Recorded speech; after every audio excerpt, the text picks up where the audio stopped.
Hello. Happy Tuesday. Hi, you guys. So glad to be back. Sorry that we missed you. Hi, Rhonda Lynn. You're the first name that popped up. So good to see you. Happy Tuesday. Hi, Ivy. Hi. Charlotte, I hear there's some thunderstorms in Charlotte. Hi, Allie. Adam. Allie from North Idaho. Woohoo. Adam, good to be back. Hi, Robin and Jean. Hey, Jean, Wendy, Linda. So good to see you guys. Hi, John. So good to see you guys. Fun to be back. I really did miss you last week. Uh, I do want to mention that, yeah, see, Bonnie, thunderstorms in Charlotte. So Diego mentioned to me, and so I'm mentioning to you that if for some reason everything goes out and goes dead, it's probably because Diego's running the show and Diego's in Charlotte, and there's some lightning and um, thunderstorms right now. So don't be concerned if that happens and we have to cut everything short. Then I guess it is what it is. But just wanted to let you know that's a slight possibility. So hi, Amy.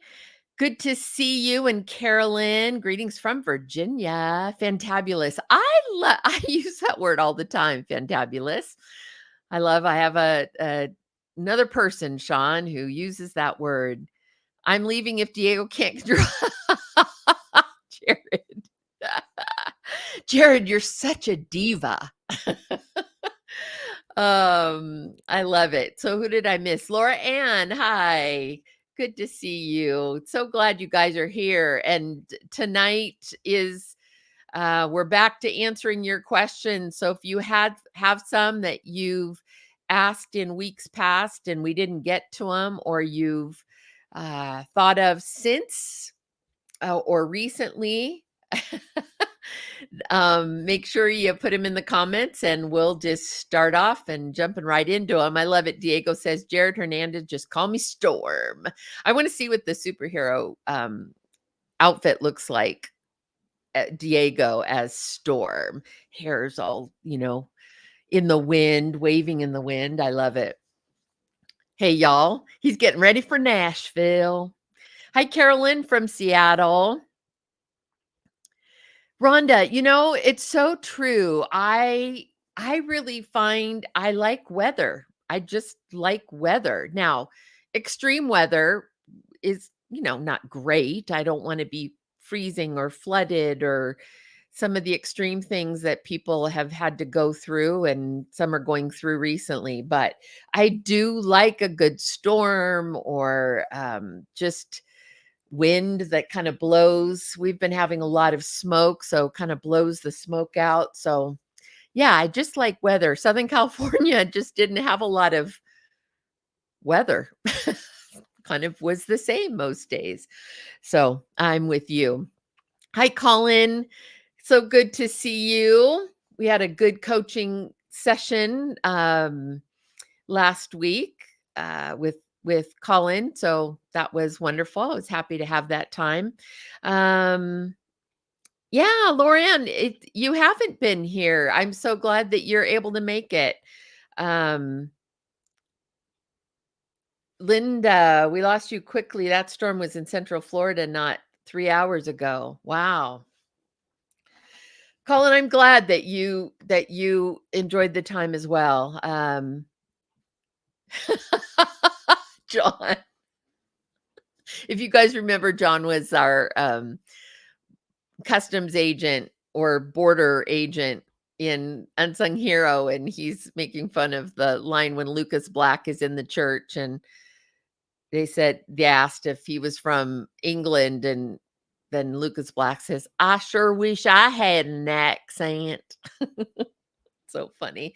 It's interesting because Lucas doesn't is not really interested in doing roles that don't allow him to just um be himself with his accent. Like he's not really a fan of doing a role where he either has to like get rid of the accent and completely remove it or water it down or do another kind of accent. It's just not something he's really wants to do. And so he kind of feels like I am who I am and either it works or it doesn't. So he's had a lot of success, so he has some flexibility and freedom to do that. I mean, you guys are actors. You always have the freedom to make whatever choices you want to make for your own career, right? And so that's one he's choosing to make for himself. But it for him, because he's from Louisiana, for him, the accent is really a core part of who he is. So I understand it, that idea that it might materially change the essence of who he is and that the characters that he feels connected to and feels like he can bring to life in a real way. So it's a choice that he makes for it. And certainly he can bring so much character and interest to the screen when he is playing roles that he feels very connected to. So it works for him. Let's see. Powerhouse Sisterhood Suite is here in Texas. I love it, Kathy. That's great. And let's see. Diego said, home just shook. Sorry beforehand if this gets cut short. That's hopefully not. Amy, am I working on any new projects? Well, one of the projects I thought I was working on may get pushed. That's never really fun. And I'm sure it's the same for you as it is for me, which is you kind of get all geared up and excited about a project and you make space for it in your head and your process, and you get ramped up and excited to just move things forward. And then someone says, put on the brakes. We're stopping for a minute. And I know a lot of things happen that are out of producer's control. And so yeah, I had one of those. We'll see what happens with it in the next couple of days. And then oh, Stephanie, I just got a text from Stephanie Parker. You're watching. I love you guys too.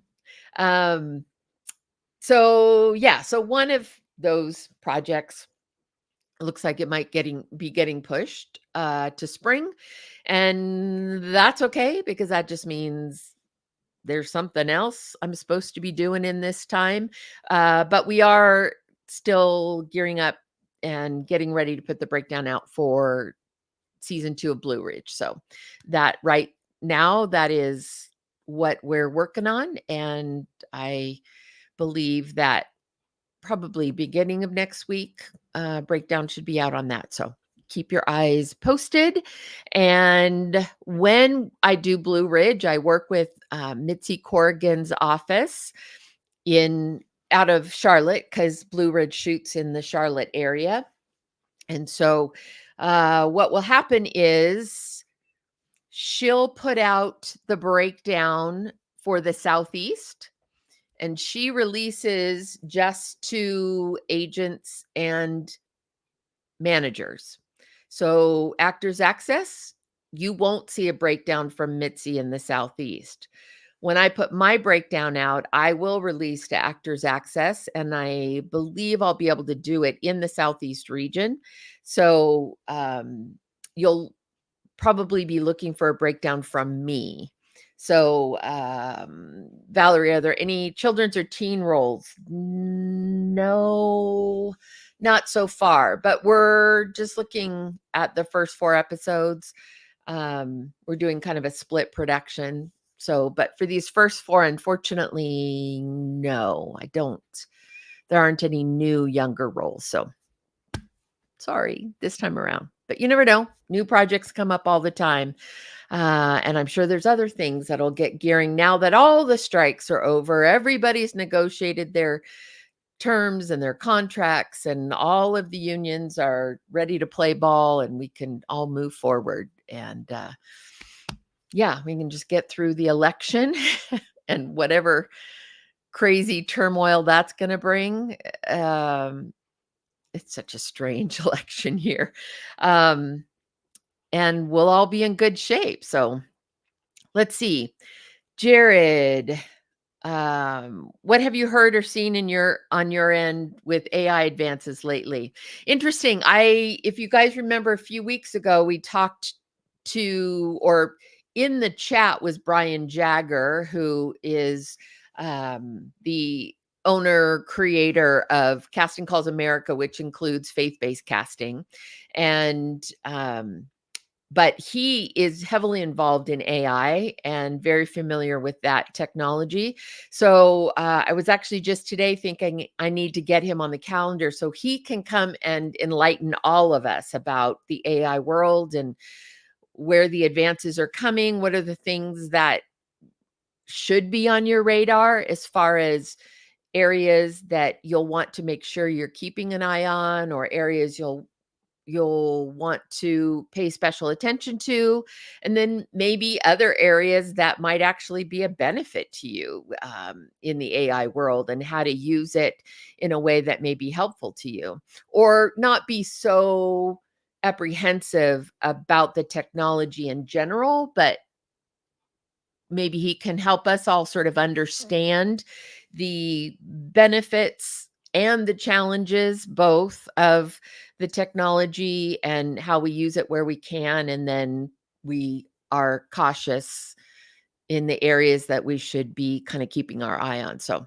I'll get that on the calendar, Jared, and let you know, because it's definitely a world that is growing faster than certainly I can keep up with. So, and I don't, there's some, it kind of got painted in a bad picture through, in my opinion, through the SAG negotiations and the writers negotiations, and then even IATSE. And so it became this thing that felt instantly bad or negative, or going to be harmful for our careers. But I do believe there is a flip side, that there are probably aspects that are actually going to help us, and that we may be able to use effectively. So that's one of the things I'd love to have a conversation about with Brian. And so I think it'll be worth having that discussion. Okay. Just a space dude. I love it. Well, whatever part of space you're in, we're glad you're here. Let's see. Ian. Hi, Ian. Good to see you. Brooklyn, I heard Gary Wheeler speak at Mediasphere, an event hosted through ICVM. It was a great session. I wondered if you guys, how many of you did participate. Mediasphere was a one-day virtual event, so it was several really amazing speakers throughout the day, keynote speakers, and some specific topics that were covered. And it was a one-day event virtually that was put on by ICVM, International Christian Visual Media. ICVM's conference is coming up in October in DC, in the DC area.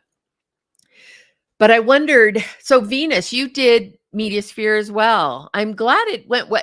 I had signed up for it actually, and I had every intention of listening in on it. And then at the last minute, I wasn't able to, which I was bummed about actually. Rhonda Lynn, today just learned about a site called Casting Workbook. Anyone ever used them? So Casting Workbook is lesser used.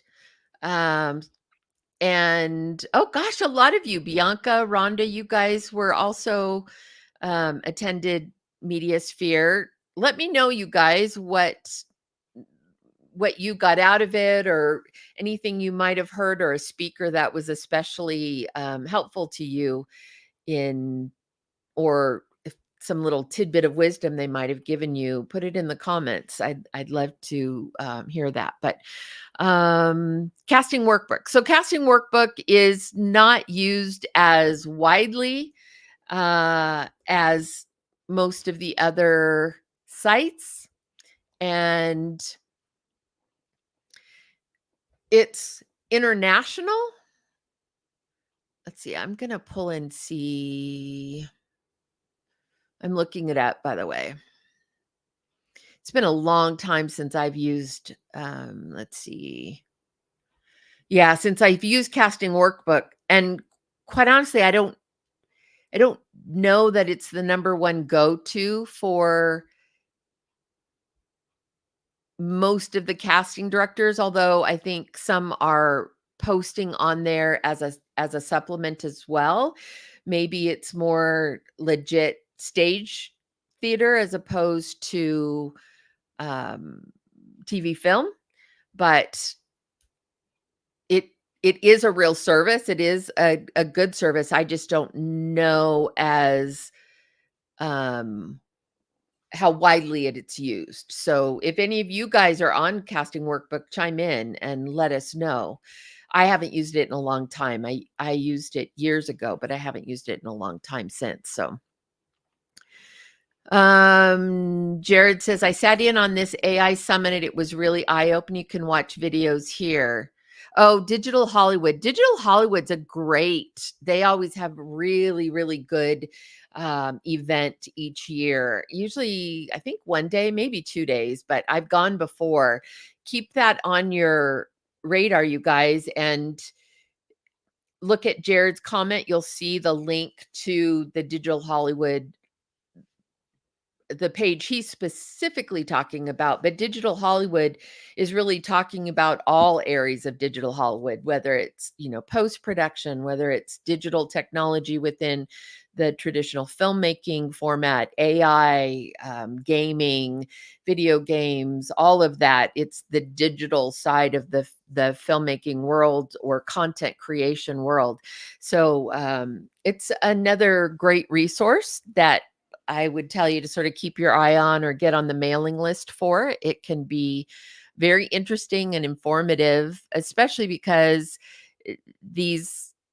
when they have their summit, these are experts who are at the cutting edge of whatever technologies that they're covering and speaking about. So you're kind of hearing it from the expert. So, oh, Michael Euler says, agents send stuff through Casting Workbooks. It's a mess, not easy to use, and overpriced. Well, there you have it. Direct from Michael. Yeah, like I said, I haven't used it in a long time, so I'm not the best person to speak to it.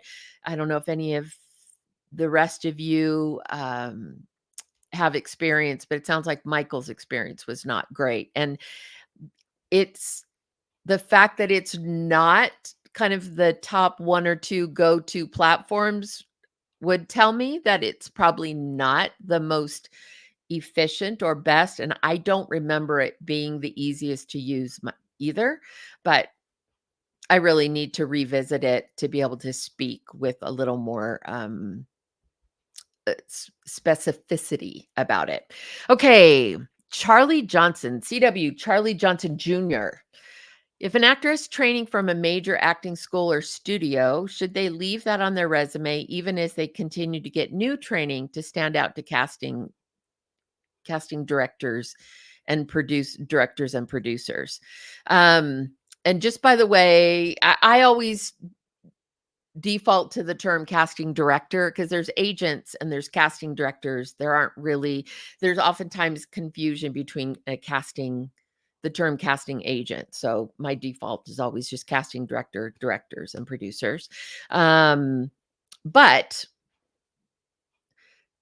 if it is from a well-known, well-respected, high-level training platform or school, I would leave it on there and maybe drop off some of other training that isn't as prestigious and leave the training from the more high level institutions or schools or groups on there and mix it with some of your new. So really just cherry pick the best of the best. if you are limited in your space and you want to not have your whole resume be training. And but if it is prestigious, well known, like if it's NYU, or if it's Tisch School of the Arts, or if it's you studied under one of the really well known acting schools, or teachers, or if you um yeah, if it's just an institution that's really well known, keep it on there. That's what I would say. Let's see. Okay. Venus Monique, Corey Edwards. I love Corey Edwards. He is awesome. He was one of the ones I really wanted to hear. I think he's just fantastic. Corey Edwards, if you guys don't know him, he is, pulling up his thing. He's dealt a lot in animation. So that's kind of where the world in which a lot of people he's known for, but he is really just in general a great director. But he did Hoodwinked, and let's see, Woody Woodpecker Goes to Camp. That was good. Wish, let's see, Veggie Tales. He's done several Veggie Tales written for those. Wing Feather Saga, which is a series through Angel Studios, wonderful series. So yeah, he's really super talented. So he was one that I wanted to hear. Let me see what you said about him. Had a really great talk, and a breakout rooms are a great opportunity to get to know international filmmakers. That is one thing I will tell you guys about ICVM, more so, in my opinion, more so than any of the other conferences that I attend or have attended. ICVM, its name is International Christian Visual Media, and they really mean international. Of course, there's a strong US presence, as there would be for a conference taking place in the US, but there is a very strong international presence at the conference every year. And it's great because these are people who have either stations in which they're looking for programming, or they have the ability to buy content for the various distribution platforms in Europe or in certain markets, or they're looking for content that may play well in a certain international market. And so it's really a wonderful way to meet international filmmakers. And it's super interesting just to know and understand what is happening not only here domestically but internationally. That's one of the things I really appreciate and like about ICVM is that broadened scope of information and experience, but also practical application, meaning there's people who are literally trying to fill programming and create content for their markets. And I think there's opportunity there if you find the right person. There can definitely be some potential there on the international side. Jean says about casting workbook. She says, I have an agent account, but I have yet to use it to submit my talent on it. So that's the general gist I get, is it's there. People are using it. I just don't know that it's kind of the most prominent or the most widely used. So I still focus on the others that are a little more consistent. Bianca says, Jared, could you drop the link, please? I think it was in his comments up above. I don't know if maybe Diego, you can grab that in Jared's comment at 6:49 p.m. There's a link to a summit. Oh, look at you, Jared. You're so good. You get a gold star on your little on your name, next to your name in the little book for tonight's class. I loved that when I was a kid, like erasing the board, playing teacher, giving gold stars. Okay.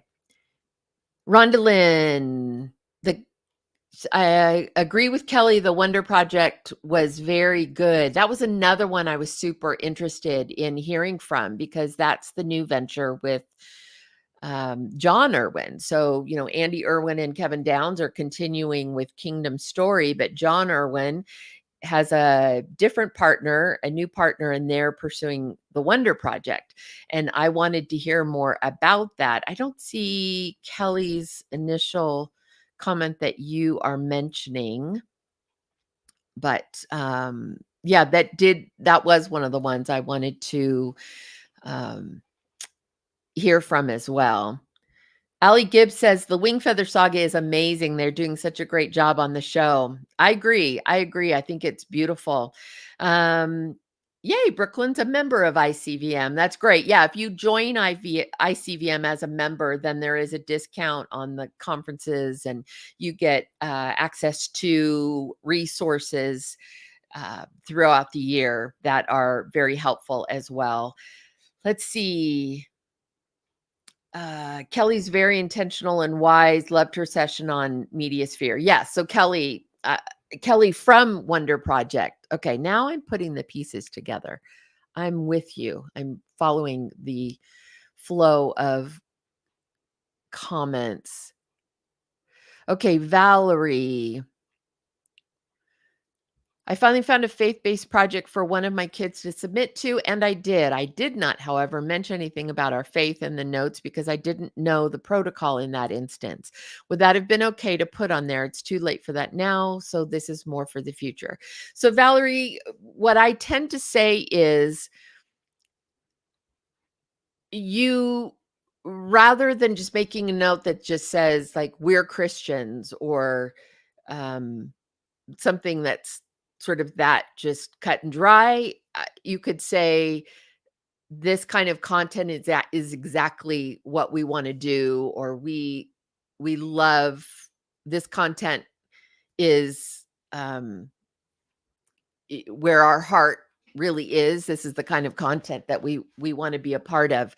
You can make a note like that lets the casting or producers know that you are a kindred spirit with the content and the spirit of what they're wanting to convey in the piece. So yes, I think in the future doing that can, I say there's no harm in it. So you might as well make that note.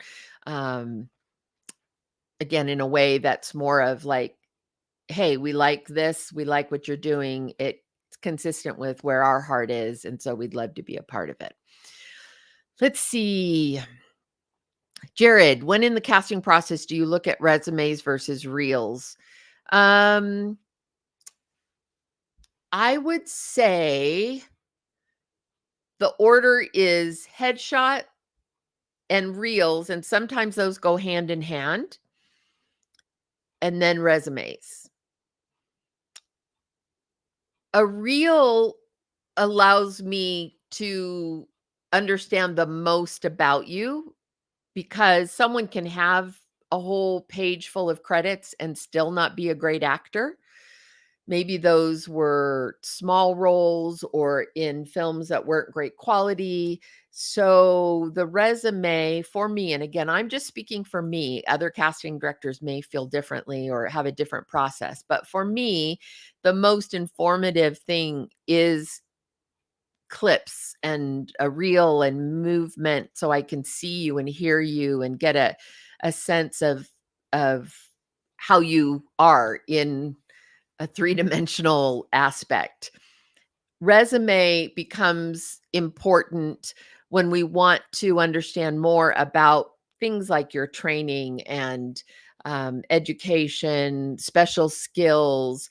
Now, if I'm casting a role where a special skill is really important, like horseback riding or a singer or a dancer, something like that, then I actually will look at the resume pretty quickly because I want to see if whatever that specific skill is that I need, to see if it's listed on the resume as something that they are saying they can do. The way I look at it, most people's special skills, it's like a pretty big paragraph usually. And so horseback riding is a perfect example because I do a lot of Westerns. They'll list the most random, like skateboarding, surfing, badminton, I don't know, rugby, all these things in great detail, hula hoop, but they won't list horseback riding. So that tells me they don't ride, because if you were listing hula hooping and rugby and you didn't list horseback riding, then that means you don't ride a horse. If you can, then make sure you are listing those kinds of skills, because it really can make a difference if it happens to be something that is necessary for a certain role.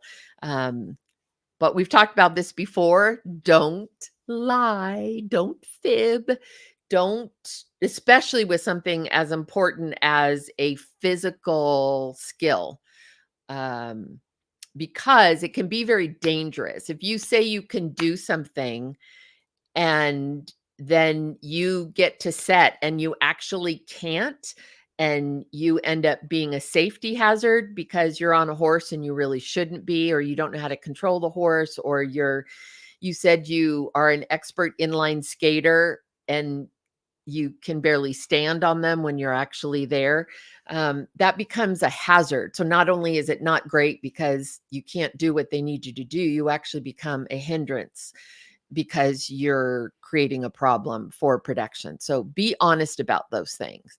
Let's see. Okay. Lot of Wingfeather Saga fans. I like that. Let's see. Conferences, there's usually a great representation outside the US. Yeah, ICVM is really great about that. Oh, Venus, I love to see that. She says, after attending last year, ICVM is now a go-to for me. Such great quality and professionals. I really agree.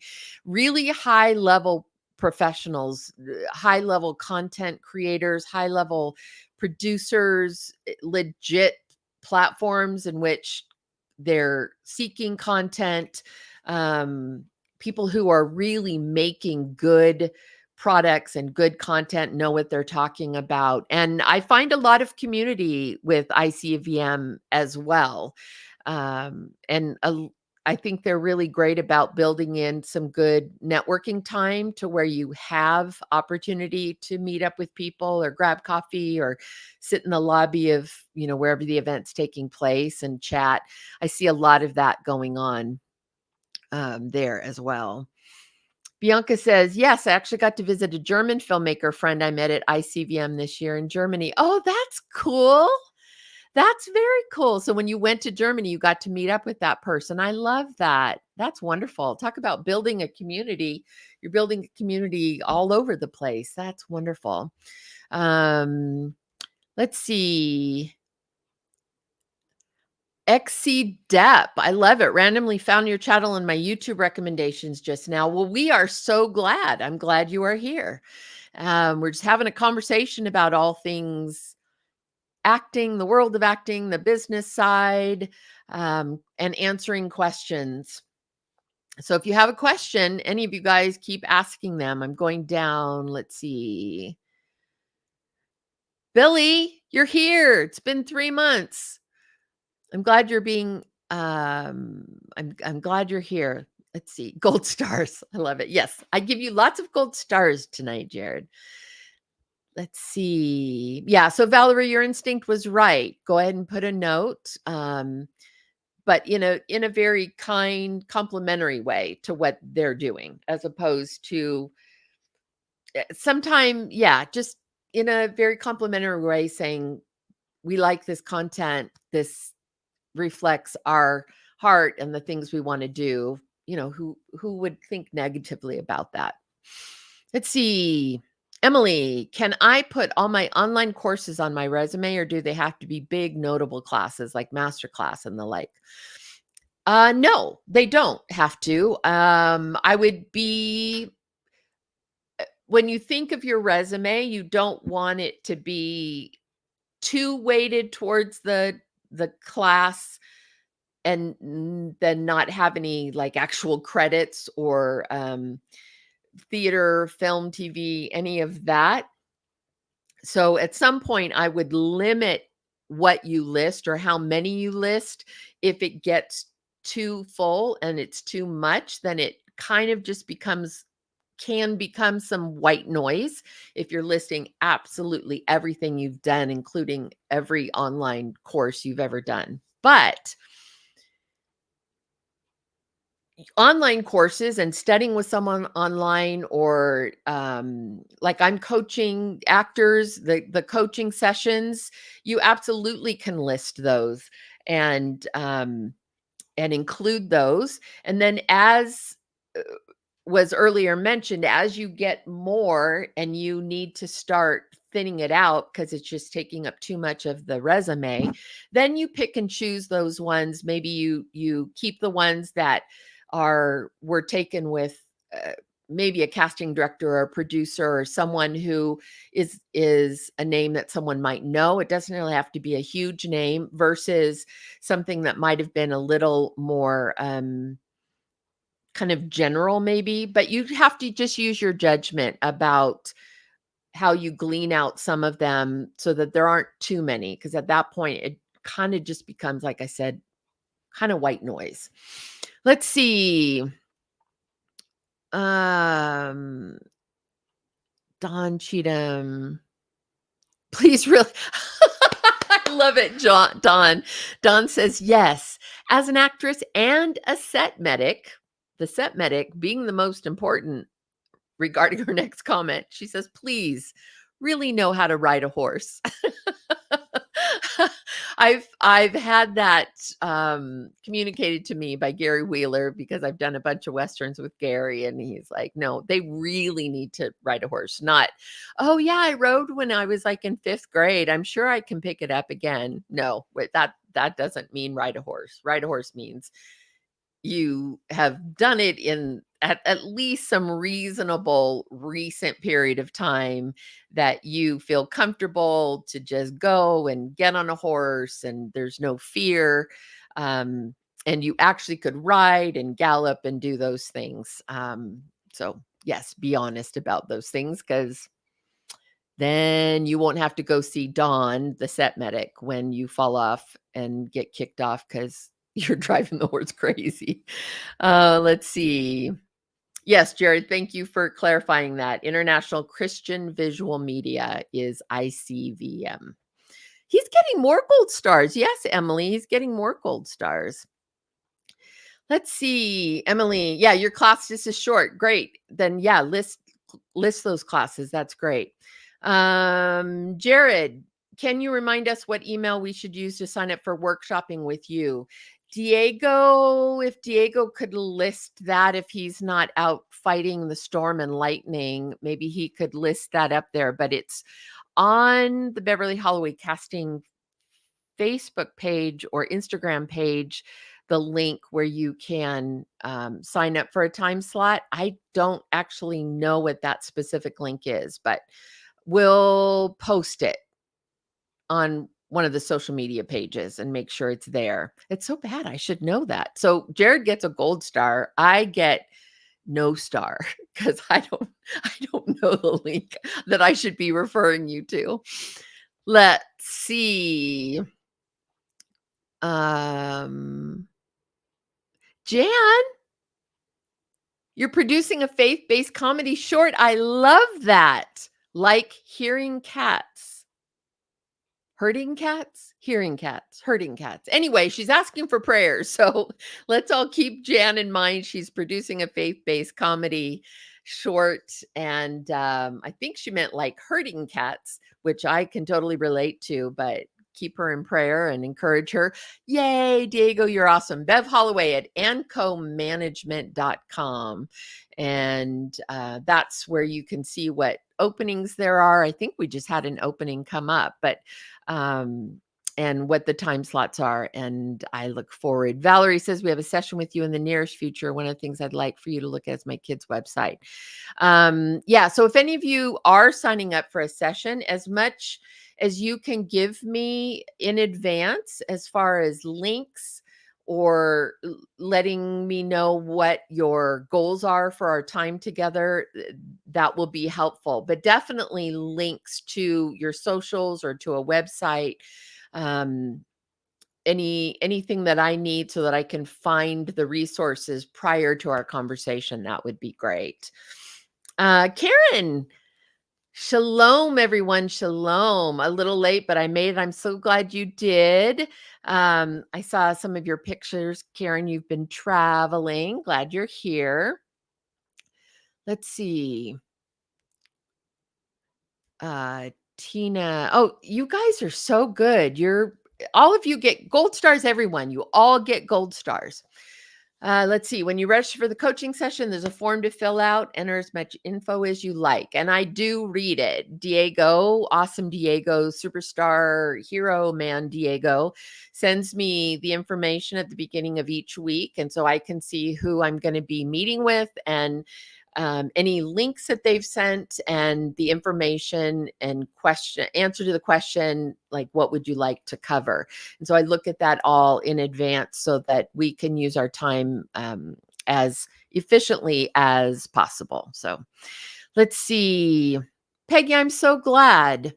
I'm really glad it was helpful. I really enjoyed our time together. Let's see. Are the times listed on the website for booking in Pacific time zone? I think they're Eastern. I think they're listed in Eastern time zone because I know I've had time zone on the website are Eastern. Okay. So all the website times are Eastern. Kristen, back from Utah and saying hi from Florida. So Kristen, if you guys remember the very first monologue session we did on Tuesday night, she did a monologue. It was great. She did a really wonderful job. And then she submitted, or her agent submitted her on the project I was doing at the time, County Rescue. She auditioned and then was called back. And then I think did chem reads and ultimately ended up cast in the role opposite Brett Varvel as his wife in the series. And then just recently got cast in a Great American Christmas movie. So, in fact, not just cast, but straight offer. And so I'm excited for you, Kristen. We're really proud of you and proud of what's happening for you. Can't wait to watch that. So I'm glad you're back. So yes, she is very much a celebrate with Kristen story. And just so happy for you. Couldn't happen to a nicer person. Let's see. And that reminds me, Diego, I think we need to do a monologue in a couple weeks, a monologue session in a couple weeks, and have another one of those because those are just so stinking fun. So AI and monologues, those are the two things that are at the top of my agenda, it looks like. So, okay. Any other questions? I'm looking to see if Robin, I can't wait for your session either. It's interesting because in our sessions we've been talking, it's been great to be able to talk really specifically about headshots and what's working and what maybe not, or what's redundant. I've talked a lot to several of the actors as we look at the whole set of headshots. There oftentimes is a lot of redundancy, and the other thing I've found myself talking a lot about in the world of headshots is texture, and the words I use is intriguing and interesting. That's what we want. We need the life behind the eyes. I was doing a session actually just before I came on for our Tuesday night talk, and the actress had a lot of poses and a lot of kind of very specific poses in her headshots.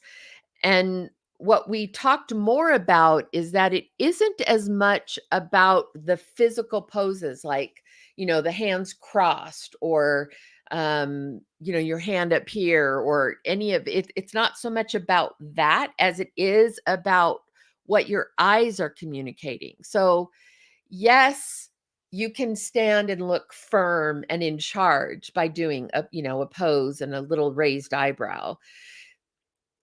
But your eyes need to communicate the intensity. You should be able to crop the shot at your shoulders and still understand what's being communicated. If the message of your headshot, if the vibe and the tone of your headshot is dependent upon a pose like this, then you're focused on the wrong thing. You should be able to crop it at the shoulders, look at the eyes, and understand boss lady, woman in charge,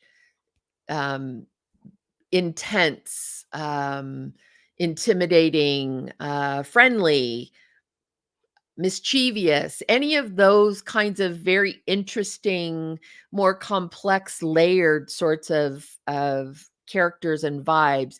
We should all be able to get it just from your face. We don't need the poses.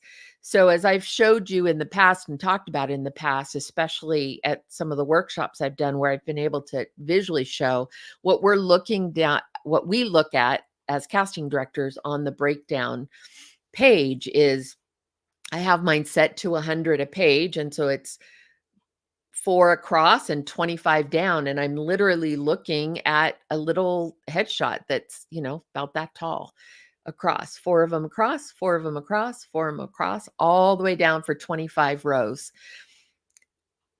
So the way you're going to catch my attention is here, not a pose where you're back. And you can just see it we've talked about this before. If I'm back here and I'm saying, oh, I want to pose where my arms are folded because I look authoritative. Well, that's fine, but you're not really connecting with my eyes the way that you do if I come up here and I'm able to really connect with the eyes and give you the pose just by using my expression. So keep that in mind when not only when you're working with your photographer, but if they're showing you proofs or they're showing you as you're in your session, they're showing you the shots. Make sure you're looking at the shots the way you would crop them and don't get distracted by the part that doesn't matter. I think I said this a couple weeks ago. The shirt, the jacket, the sweater doesn't get you the job. This gets you the job. Okay. Keep that in mind. Let's see. Laura Black. Oh, hi, Laura Black. Oh, 2 coaching sessions just became available August 7th and August 14th, and you can book at that link. Let's see. Laura Black, do you see any benefit for using Slate Shot for Actors Access? So that was for Billy Joe Brew. Okay. So if you don't have a reel, then Slate Shot at least lets me see you as a 3-dimensional human, hear the tone of your voice, get a better sense. You become from 3D, you become from 2D, you become 3D. So in that case, if you don't have a reel, then Slate Shot is better than nothing. But if you have a good reel and you have material on your reel, a Slate Shot isn't as necessary. It's very, very short. So it's not as useful, but like I said, it's better than nothing. If you are in the process of building your reel and getting a reel together, then it is better than nothing for at least being able to see you.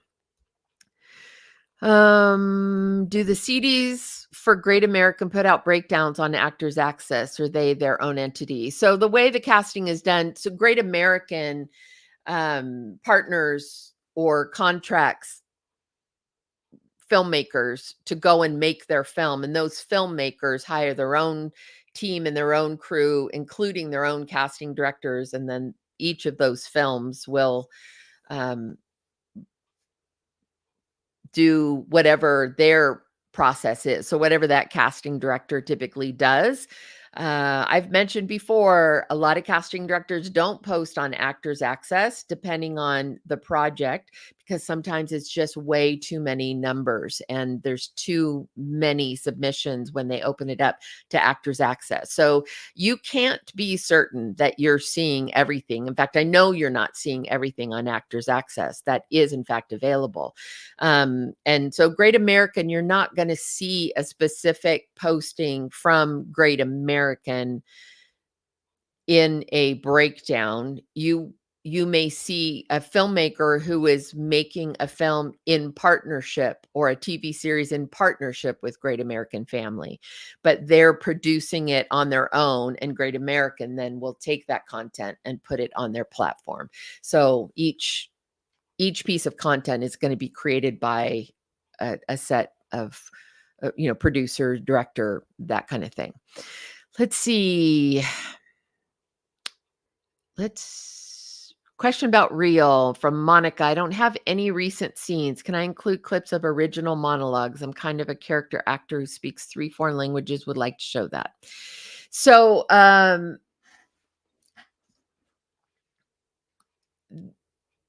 the original monologues, they need to be performed. They need to be taped in a way that they are for TV film. A stage monologue, something that feels like a monologue you would do in a theater on a stage, isn't going to be helpful for you at least in the application of TV film. It's just a different style of acting. So I don't think that's going to be helpful. But if you can take those monologues, and if they are appropriate for a more intimate camera centered performance, and you can tape them and do a good job with that, then just like the slate shot, it is better than nothing, as long as the quality is excellent and you feel it truly represents who you are as an actor, the level of work you do, the level of quality. And but I do see the value in you having some foreign language on there. So yes, you can, in lieu of nothing, until you can get other clips from work that you've done. Jan, you can do a mischievous headshot. You can. It's quite fun. Do colorful backgrounds catch CD's eyes when scrolling through all the headshots? They can. They can. I personally like a lot of texture, depending on what the shot is, but the colorful backgrounds can, as long as they're not a distraction and it complements your coloring, your hair. I've seen some where the background's dark, your hair's dark, your eyes are brown, and it all becomes kind of mushy. But if lit right, it can be really beautiful. But I wouldn't go too bright with some of those solid backgrounds. I do think those just very solid, flat colored backgrounds can feel a bit more commercial. So be mindful of that, to make sure that your shot looks, like we talked about, alive and interesting and intriguing and active, not just static and modeling. So maybe that's why I tend to like some textures, because that just feels, it feels real. It feels living, or real world, as opposed to sort of glossy and perfect and slick. Don't get me wrong. I think that the solid colored backgrounds can work and can be nice, but you need to make sure you are communicating and bringing life and interest to the shot, so that it doesn't become too sort of perfect, plastic, slick, commercial looking. That's all I would say about that. Robin says, I recently heard that only 30% of roles are actually posted on Actors Access. I believe that. And I think Jean's on here. Jean would probably, she knows firsthand what she sees versus what her actors are seeing on their own Actors Access is very different. I heard her mentioning that at the conference we were at a couple weeks ago in Nashville. So obviously that makes the conversation about getting an agent and having representation that much more important. But I understand the catch-22 of that as well, of like, well, I need the work to get the agent and I need the agent to get the work. I get it. That is a challenge. Do the most with what you have at the moment. Make the most of the resources you have. We cannot change what we don't have. We can't make it just poof out of thin air. What we do have, make the most of it. If what you can do on all you can do right now is a slate shot, then do a slate shot. If what you have right now is self-taped monologues or scenes because you don't have clips from actual content or films that you've done yet, or you haven't gotten it back from the filmmakers yet, then work with what you do have. Make the absolute most of what you do have. What I don't want you to be doing is because you perceive that you don't have all the things you need to have or all the resources and things that others around you have, that somehow you're going to either give up or be discouraged or kind of, well, I can't do anything until I have it all right or all perfect. No, do the absolute most you can with what you have and then just build on that.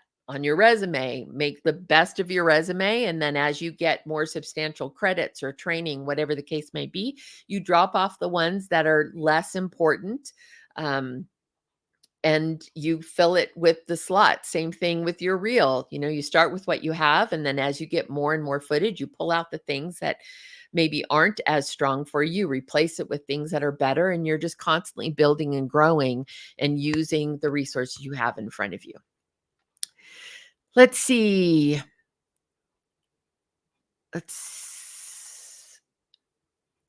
Chase, are there industry gold standards on turn times for casting, such as request auditions for X days, review for X days, send out bookings in X days? Not really. Every project's going to be different. Every role is going to be different. Network television is very different from independent film. Network television is typically a much faster pace, so their turnaround times are really fast.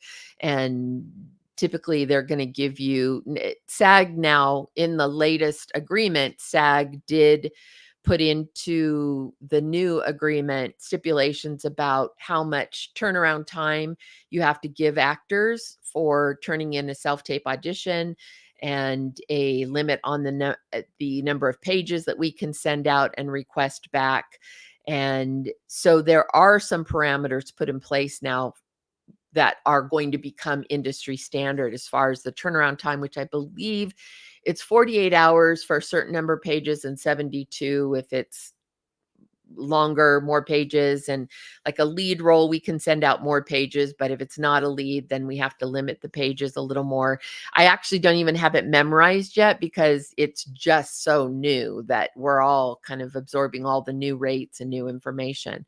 But as far as the turnaround time, sometimes we think, okay, we're going to make a decision in a day, and then something happens and we don't make that decision for a week and a half because all of a sudden something else takes priority or changes the decision we were going to make. Some other role changes, and so that kind of affects the decision we thought we were ready to make, and so it takes longer. So there is no rule of thumb about that.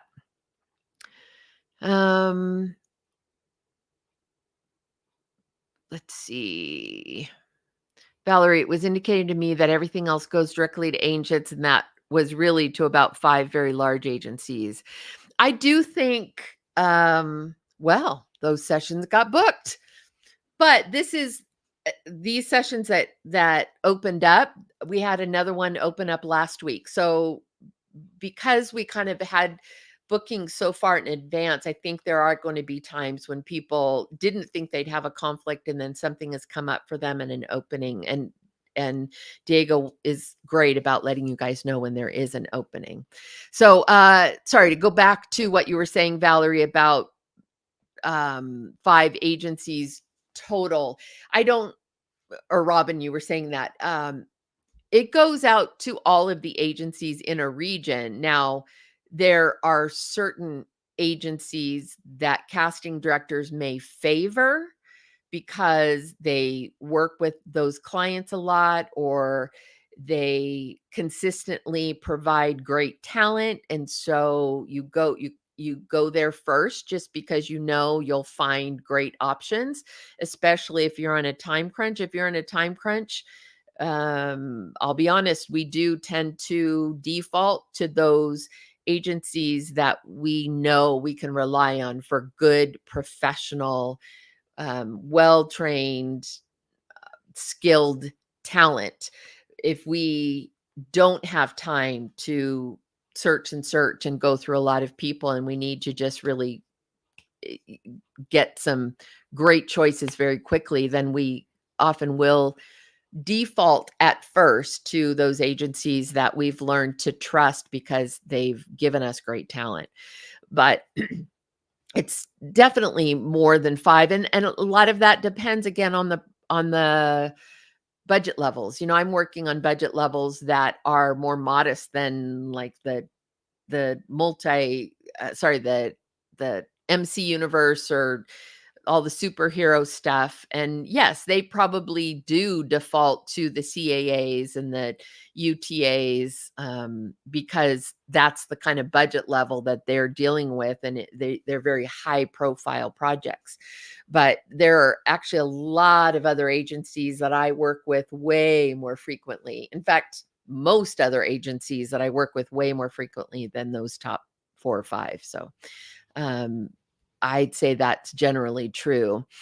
Jean says, try your best to avoid the comparison game with other actors. Yes, you are all on your own individual journey. I agree. Just keep making progress. You got this. I totally agree.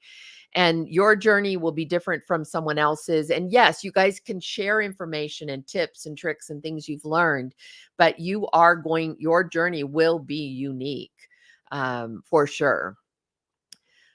Okay, Austin, I am not able to go to Content this year, unfortunately, but Content is a wonderful conference. If any of you guys are interested, or if you haven't been to Content and you want to check it out, it takes place at Capernaum Studios, which is in Texas. And I was there last 2 years, I believe. Last year for sure. And there's a lot of really great stuff. Last year we were able to do a Let's Talk Tuesday meetup and kind of had our own room, and we were able to talk and chat and get to know each other a little bit, and it was really nice. But this year, unfortunately, I'm unable to go. So, but it's a great conference. If any of you guys are interested in going or have thought about going, check it out for sure. So Content, I think they have a Facebook page and a website, so you could probably just Google it. So, okay, we'll see you next Tuesday. We will, I will work on getting a little conversation about AI, scheduling a monologue session, and yeah, lots of good stuff. We'll keep the Tuesday night fun going. I just love and appreciate you guys. I hope you're hanging in there. Remember, just like Jean said, is your own individual journey. It's your own individual journey. And I'm going back a couple days in my calendar. I had posted this, so you guys probably saw it on my Facebook page, but 2 things, they were back to back in this calendar that the wonderful, amazing Emily Hutchison gave me, which is, may the Lord fill you with confidence today. You are His, you are valuable, you are blessed. And then the very next day's page was, being confident of this, that he who began a good work in you will carry it on to completion until the day of Christ Jesus. So hope that encourages you. It encourages me. I love and appreciate you guys. And we'll talk next week. Bye.